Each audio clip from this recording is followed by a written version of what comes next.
বিয়ের পর বৃদ্ধ বাবা মাকে রেখে ছেলের জন্য বউকে নিয়ে আলাদা ঘরে চলে যাওয়া কি জায়েজ?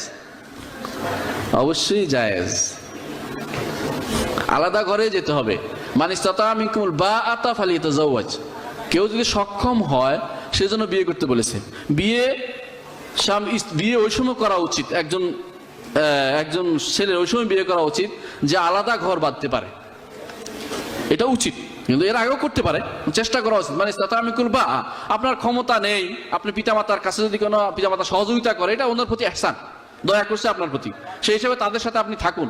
কিন্তু যদি আপনার ক্ষমতা থাকে ভিন্নভাবে থাকার, শরীয়ত এটাকে নিষেধ করে না। আপনি দেখেন যখনই এরকম বিয়ে হয়েছে ইসলামের ইতিহাসে কেউ একসাথে থাকেনি। মেয়েরা বিয়ের পরে স্বামী স্ত্রী ভিন্ন ঘরে ভিন্নভাবে থাকবে এটাই অনুমোদন করে। হ্যাঁ, একই ঘরে থাকতে পারে, একই বাড়িতে থাকতে পারে, পরস্পর দেখাশোনা হতে পারে, কিন্তু এর কারণে যদি আমাদের যারা মায়েরা আছেন তাদেরকে বলে, অনেকেই মনে করে যে বউ নিয়ে আলাদা হয়ে গেছে, আহারে আমার ছেলে নিয়ে গেল।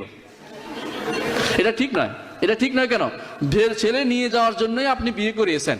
এই ছেলেকে আপনার ডোরে আর বাঁধার সুযোগ নাই। বিয়ে হয়েছে, এখন বড় হয়েছে, বিয়ে হয়েছে তাদের মধ্যে, তাদের ভিন্ন সংসার। যেমনি ভাবে আপনি হয়তো আপনার শাশুড়ি দ্বারা নির্যাতিত হয়েছেন, এক সময় দেখা করেননি, দিনের বেলা ভয়ে কথা বলেননি, এখন বুড়ো হয়েছে বলে আপনার ভবিষ্যৎ প্রজন্মকেও সে সুযোগ দিবেন না, এটা ঠিক নয়, ঠিক না। স্বামী স্ত্রীর মধ্যে সবচেয়ে বড় জিনিস হচ্ছে তারা একান্তে থাকবে, এক ঘরে থাকবে, এটা হচ্ছে নিয়ম।